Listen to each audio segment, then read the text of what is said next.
Now at noon, blue skies have returned after last night's storms, but now it's a different air mass that's in place. What it means for your weekend forecast. And the roofs ripped off and buildings damaged. We're going to show you the debris left by the strong storms that we saw across central Indiana last night. Plus, conflict with Iran, the push to come to an agreement by the weekend.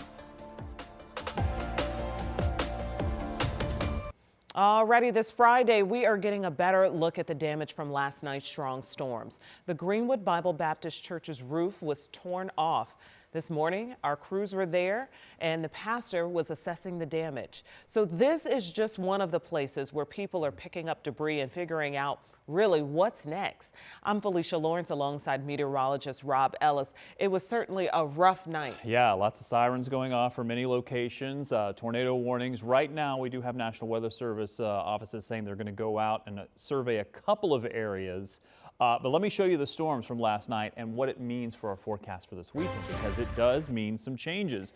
Here's the storms from last night as they raced across the state and now have moved out. There was still a little bit of leftover cloudiness, but overall, a quick moving system. The timing was as we predicted, but it did leave. Unfortunately, look at all the storm reports that have happened within the last 24 hours. Most of these were north of Indianapolis, and much more of the tornado reports were over into parts of Illinois, but still a lot of damage from some of those very strong winds that were over 60 miles per hour as that system moved through. Now it's ushered in a new air mass, and as predicted, we're starting to see the temperatures come down a bit, but also more importantly, and you're going to feel this, the humidity is coming down a bit. We've got northwest winds, and what's to the north and west? Some drier air. So drier air is moving in, and it's going to set us up for a beautiful forecast for today. Lots of sunshine.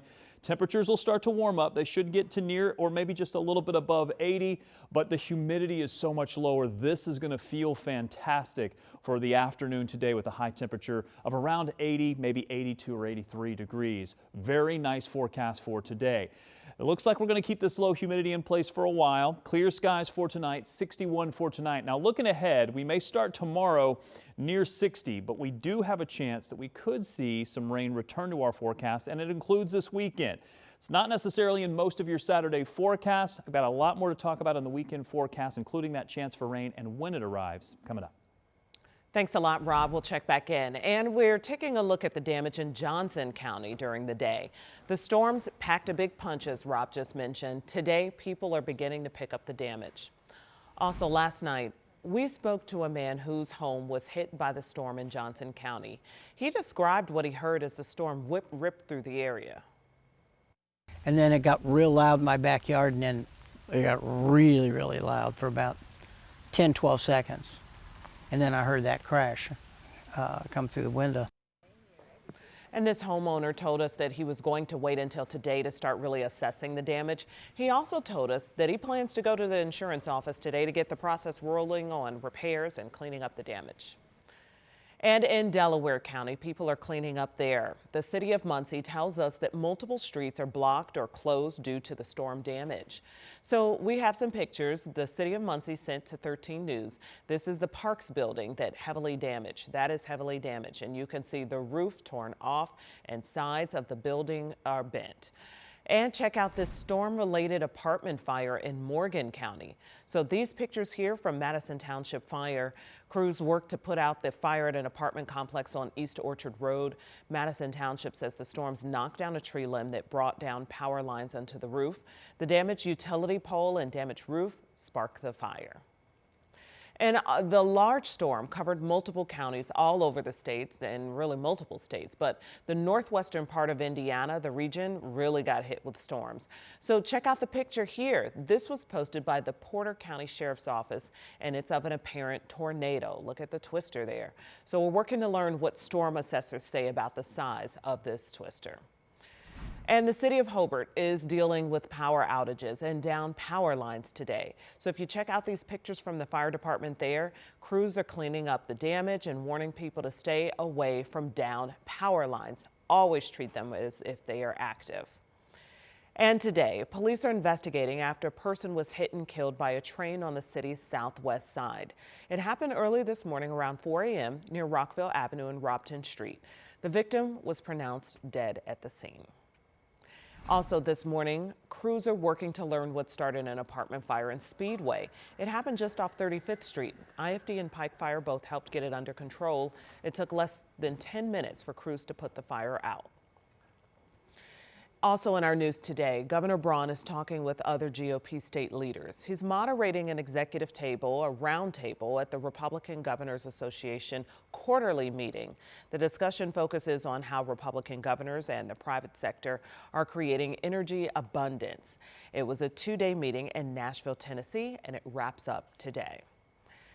And an interfaith coalition gathered at the State House yesterday calling for unity. This is after comments from our Lieutenant Governor, Micah Beckwith. The comments were about him hating Islam. The coalition is calling on Indiana Governor Mike Braun to take more action. Earlier this month, Beckwith appeared on a national podcast telling listeners he loved Muslims but hated Islam and that people needed to be okay with hating again. Religious leaders are calling on Hoosiers to support religious freedom for everyone, no matter who or how they worship. And several political leaders are joining in on that call.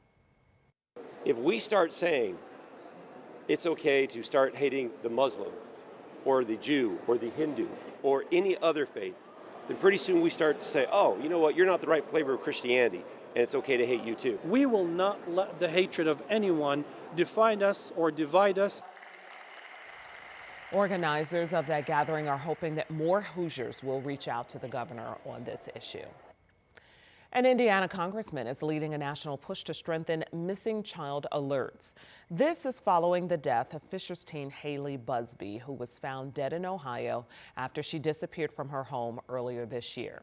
Congressman Rudy Yoakum introduced the Haley Act, and it would allow police to issue Amber Alerts for people under the age of 18 believed to be high-risk missing persons, even if they cannot immediately confirm they were abducted, taken. Well, Busby went missing in January, but no alert was ever issued because her disappearance was classified as a runaway.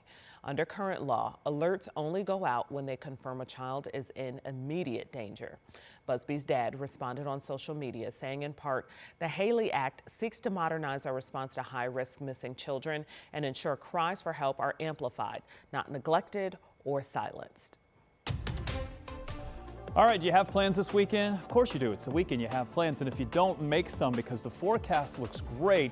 There is a chance of rain. I'll walk you through this in Future Track coming up. A night of relative calm between the U.S. and Iran after President Trump called off another round of strikes and said an agreement was within reach. I'm Alice Barr in Washington with the latest details coming up.